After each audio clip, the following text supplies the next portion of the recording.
Hey everyone, welcome back to the Girl-Reinventing channel. I'm so excited to be here with you guys today. Thank you for clicking on to come in and be a part of what I'm doing here.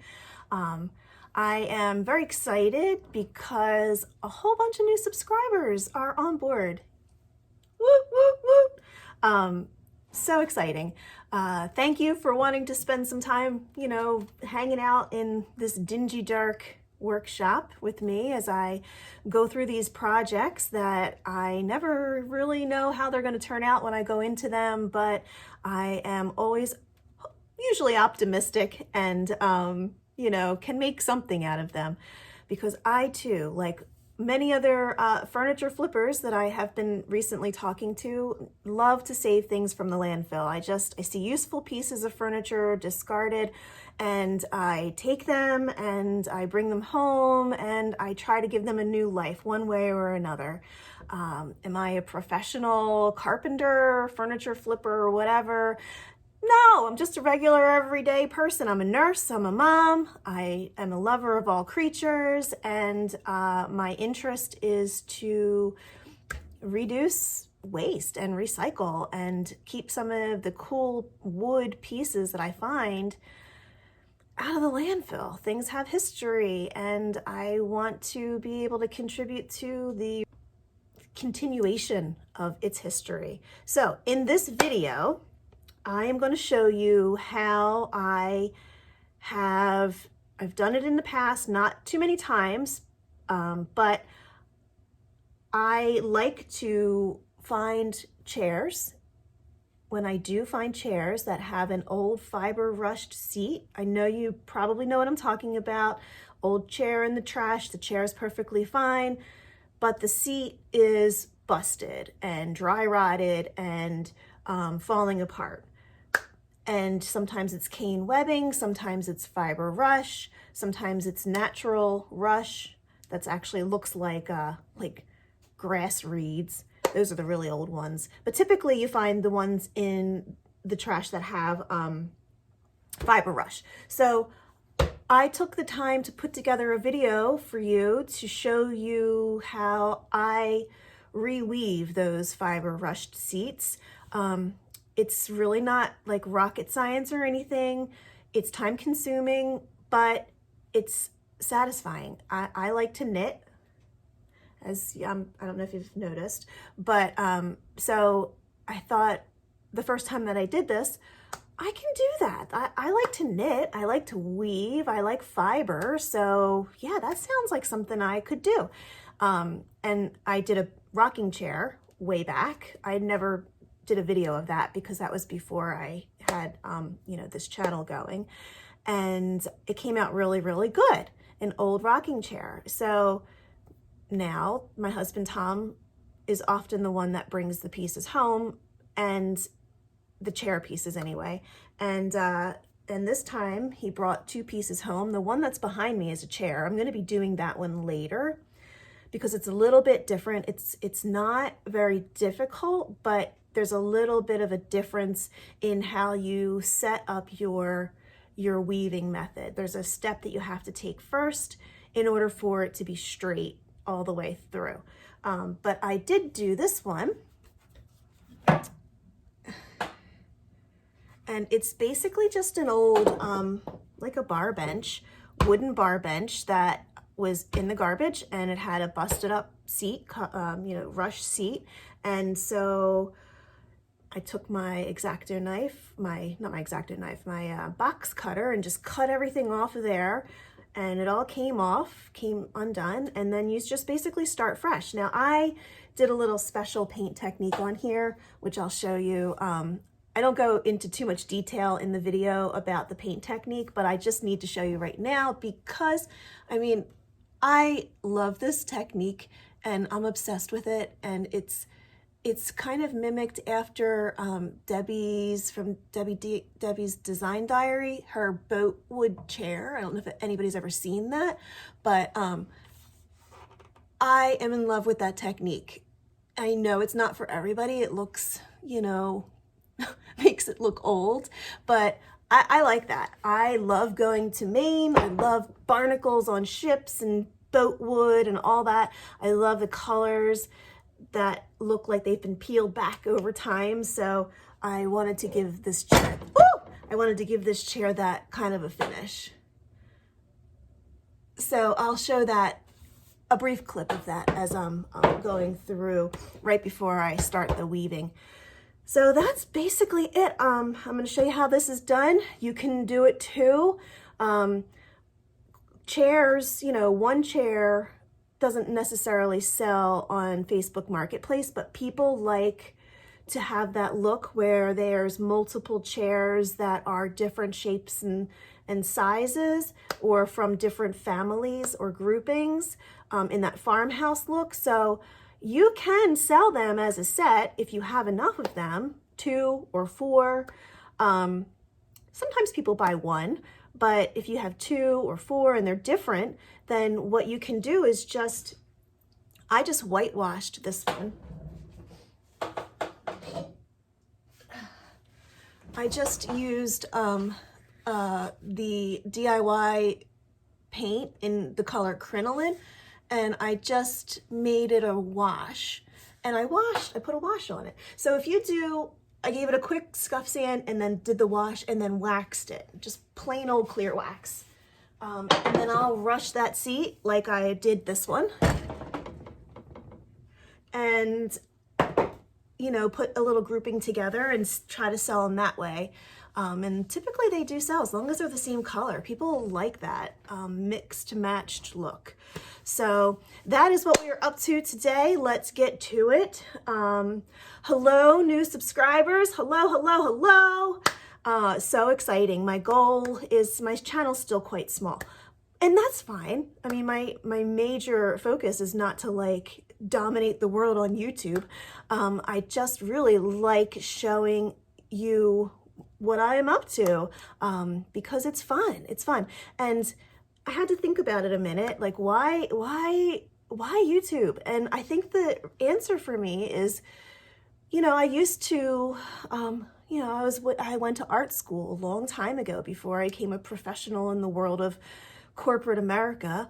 And I would have friends at art school that I would talk to and have ideas with and be in a creative space with. And so for me, that's what YouTube is. It's like I get to talk to you guys through comments and, hash out ideas and have new ideas based on the projects that I've watched on YouTube, some fantastic creative people on YouTube. So for me, it's like an art community. It's like an art forum, a place where I can explore and be creative and share and get some feedback. And, constructive criticism is good too, just as long as you're kind, but it's all good. So thank you. Thank you for joining with me. And I hope that you have fun watching. And, another goal, I didn't tell you what my first goal was. So I need to get 500 subscribers. I know that sounds like a measly number, but I want to have a community tab. I realize that YouTube doesn't allow you to have a community tab where you can go in and post updates and give little snapshots of things that are coming. Without that tab, I feel like I'm limited to how I can communicate. So that's my goal. Try to get up to 500. I don't have much to go. I think I'm up to almost 280 as of today, but whatever, it'll get there in due time when it's supposed to happen. And then my other goal coming up is to figure out a way to better photograph, because my lighting in this house is the pits. My house is old, and regardless of daylight bulbs, I don't really have enough spaces to put the daylight bulbs because it's an old house. We have lamps. There's not that many rooms that have overhead lighting. So I got to figure out a way to rig something up in this basement where I have a wall that's white and has some lights on it. So if you have any ideas, let me know. We do have some T111, I think it is, leftover pieces of wood, lumber, and maybe I'll use that and paint it. Maybe I won't. I'm not sure. I have an old privacy screen that I was thinking I might even be able to like paint white so that I could fold it up and put it away. But that's another goal. So, you know, any ideas that you guys have for me, please share them. And so let's get on with this. All right. And love you. My thrift shop find, I thought it was perfect because Valentine's Day is just around the corner, and I thought it was appropriate to share my love with all of you. Here is the boatwood finish that I was telling you about. Basically, you want to make sure your clay paint is really thick and clay-like, but please go check out Debbie's Design Diary. Her channel, she has a fabulous tutorial on this technique. And here is where we are going to begin the process of fiber rushing this bar bench or bar stool. First, you want to make sure you cut off any pieces that are kind of unraveled. So you really want to start with a nice tightly woven section. Also, I'm using a cable style staple gun because this is a cable. So you want to use the cable style staple gun. Oops. And you will see I drop the cord all the time. The fiber rush cable I picked up on Amazon Prime. It is 5/32 size, and it is fiber rush in a brown color. So here is the process. Now, don't worry, I'm going to walk you through it in a little bit. I just want you to kind of watch what I'm doing. So I first started over the first rail, then to the left side rail, then I'm going to the right side rail. It's important to make sure you get your fiber rush behind the working cord. Now I'm going to move to the front side rail, pardon me, and then we'll go through. And yeah, I'm a little rusty, so I'm kind of working it out. Now to the back, we're going to go straight to the back and under.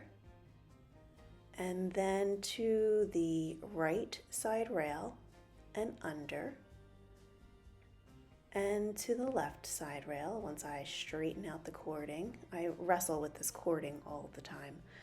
To the left side rail, over and under, and make sure you're always going behind the working cording, over the back, under, and through the front. Now, we're done with that row, so you can kind of hook it to the side.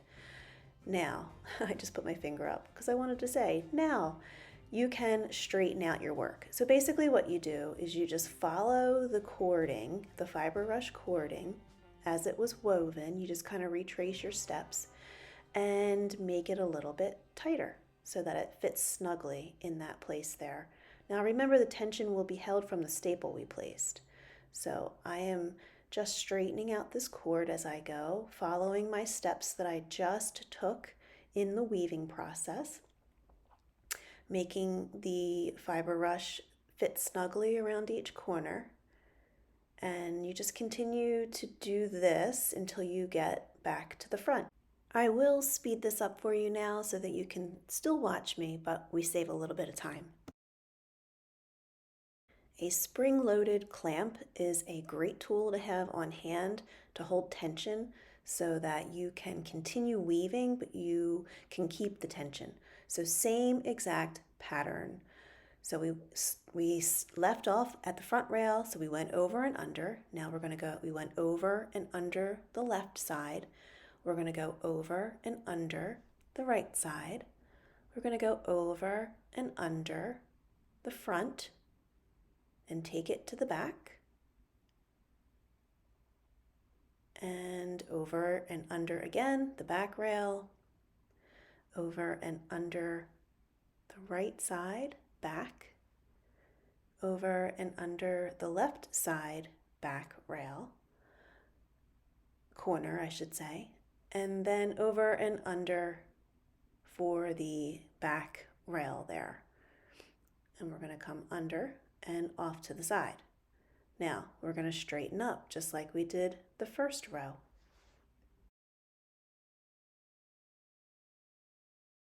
I sped straight through the third row that I had strung there because I want to get into showing you what you should do each time you get to 3 rows of rush. My husband made me this little wooden, it's not a dowel, it's just like a little wooden wedge that he just whittled down from a scrap piece of wood. And I just have a little hammer here. And you want to take the wedge, you can use a screwdriver, you can use anything that has a wedged surface, and you want to kind of straighten out your work.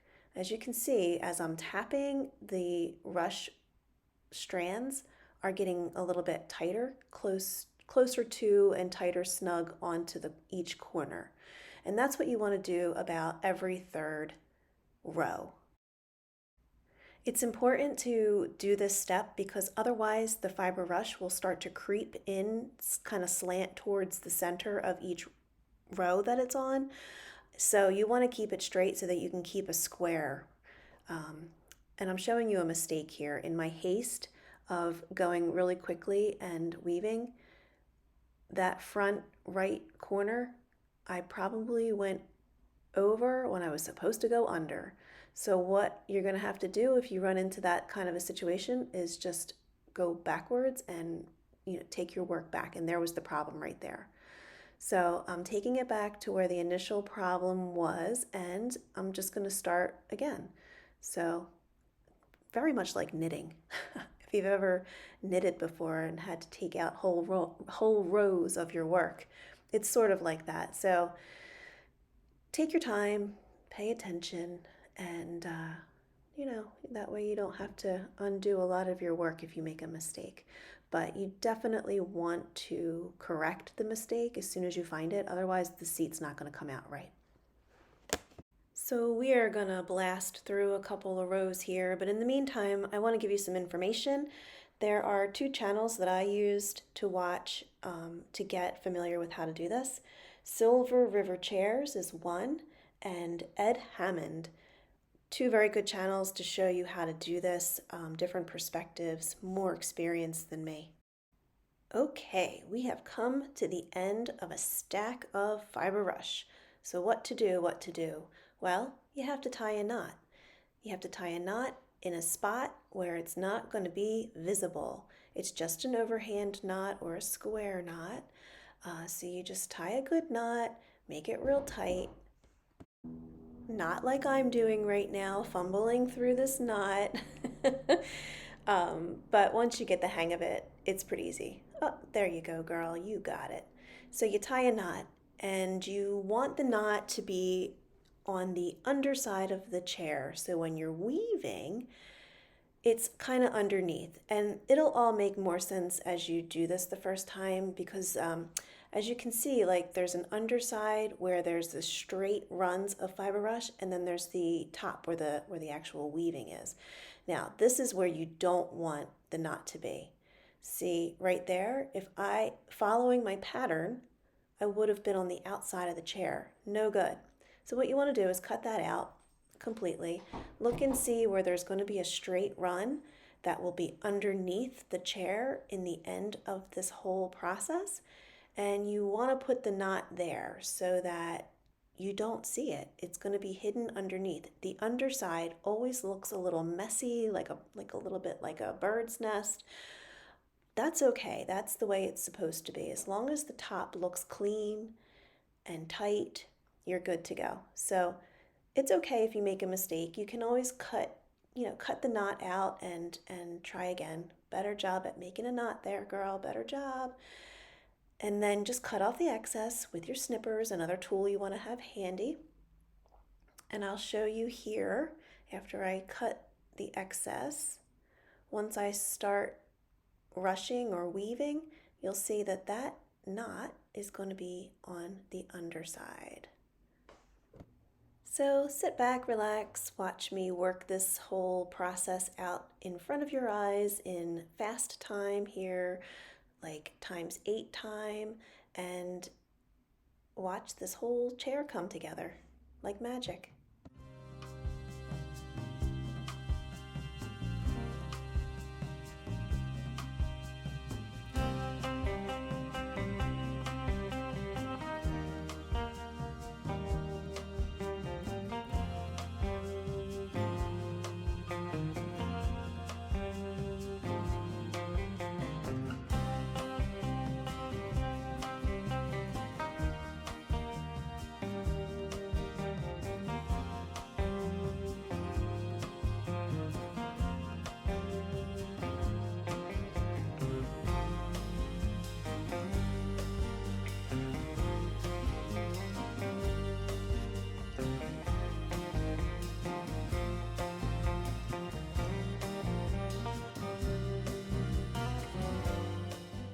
We have reached the point where we have to fill in some gaps. As you are rushing the seat, you will notice the corners will develop some gaps. And they are areas where you want to put something in there for stability so that when you sit on the chair, it doesn't put too much stress on the actual fibers. So a good thing to use really is leftover cardboard. Cut them into small triangles or triangles of different shapes and sizes. Sometimes you might use rectangles, whatever works. You just want to fill those gaps and provide more support for the seat so that when somebody sits down, it's not putting so much strain on those fibers.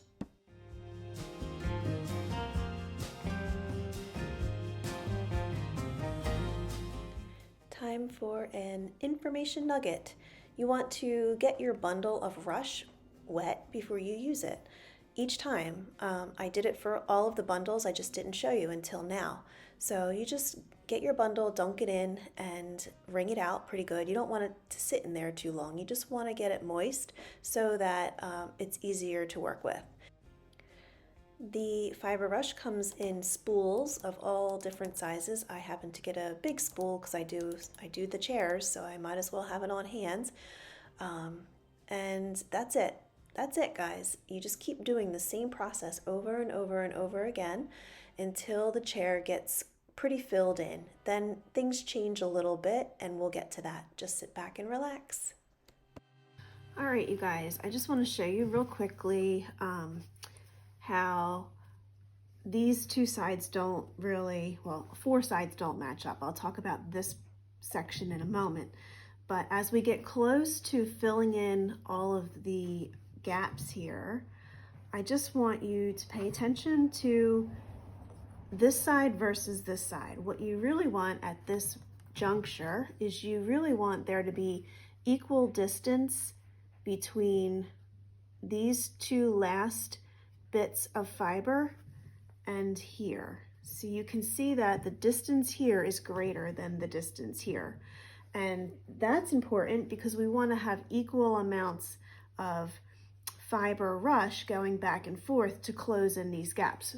For instance, just looking at this, if I had my tape measure, I would measure this distance and then place it over here to see exactly how many of these fiber cords I'm going to need to fill in what's left here.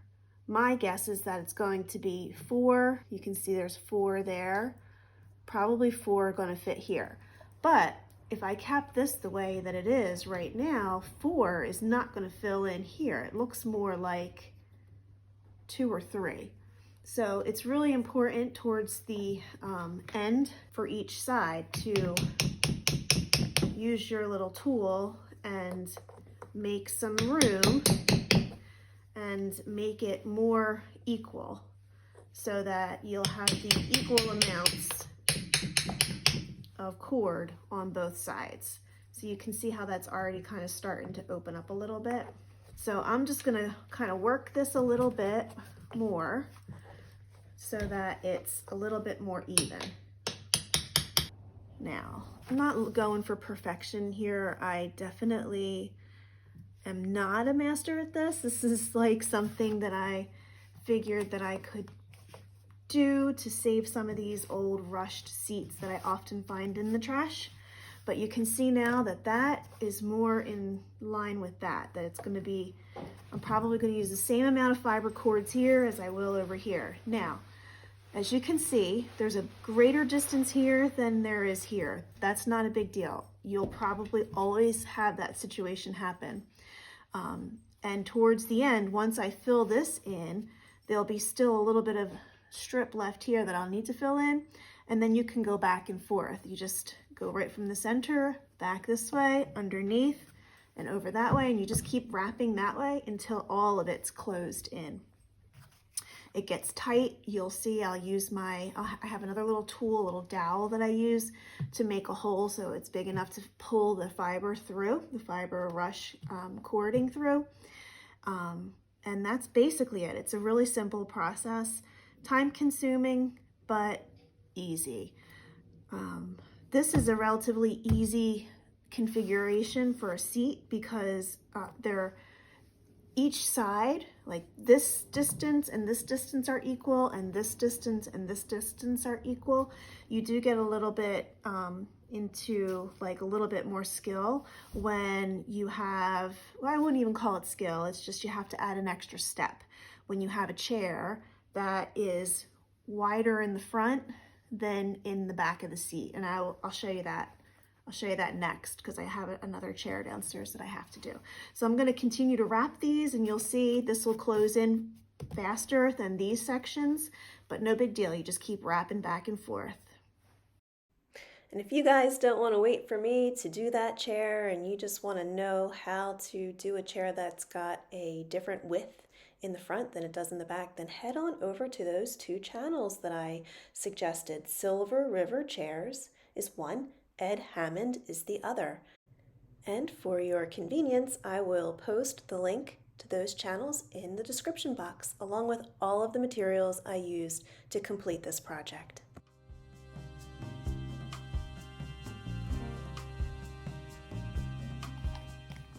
Ah, the Mr. Bottle, every furniture painter's friend. This is being used to keep that fiber rush nice and moist so that I can continue. Oh, hi Moo. Hi Moo. And there's the giant spool there that I was telling you about, if Moo Cat would just let you see it. Anyway, the Mr. Bottle, keeping the fiber rush nice and moist so that you can continue to work with it. Sometimes it dries out. And especially at the end here where you're kind of fiddling with the rush and trying to make more room and trying to move things over, the water bottle is really helpful.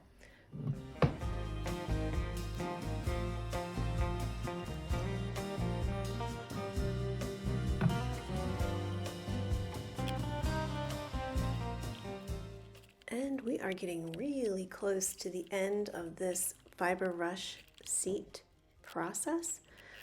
Towards the end, you're going to be fiddling around a lot, using your Mr. Bottle to kind of get it nice and moist.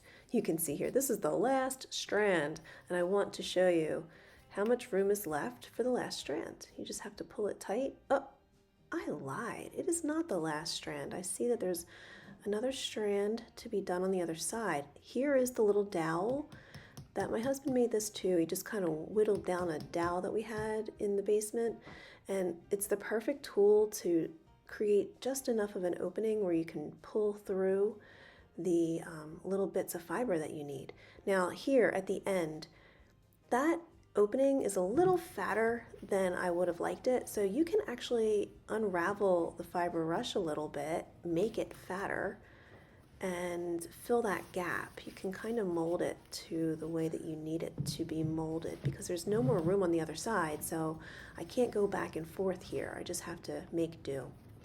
Okay, and this is the end. This is the knot that you tie at the end. I wish you could see it. The angle here wasn't the greatest. I thought it had a better perspective from the camera that I was using, but you're just gonna take the end of the rush and you want to weave it underneath of a strand that's already there in the back and then make a knot. You want to make a knot through that loop there. I forget what this knot's called. It's not a slip knot.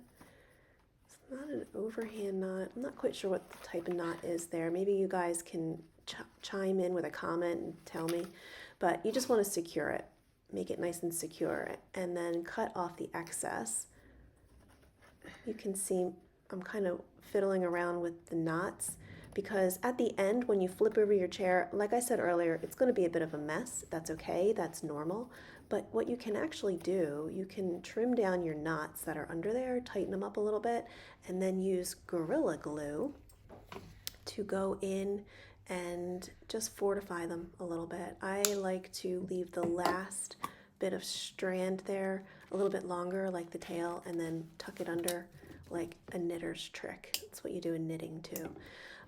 But cut off the excess, tuck your knots under, hide them a little bit, and then you can use the Gorilla Glue, which you'll see me do in a few moments, to add a dab of glue to the knots to kind of keep them secure, keep them from unraveling. But even as they're pretty strong. I've never had a problem with them unraveling.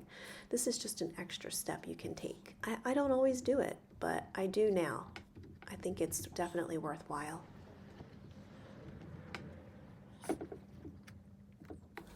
And a few last minute fussifications before the finished piece. Here it is outside because I don't have a wall to show it to you on, so I take it outside in the patio. It was a beautiful day, the sun was shining. I figured, why not? And here it is, guys. What do you think? What do you think? So you can take these old chairs and give them a fresh new life, put a new rushed seat on. It's pretty meditative, the whole process, so you get a little relaxation in the mix of that. And there's my two boys. In the kitchen is where we're going to use this one. So that wraps up this video. Thank you for watching, everybody, and go to the description box for all of the supplies and the channels I mentioned. Until next time.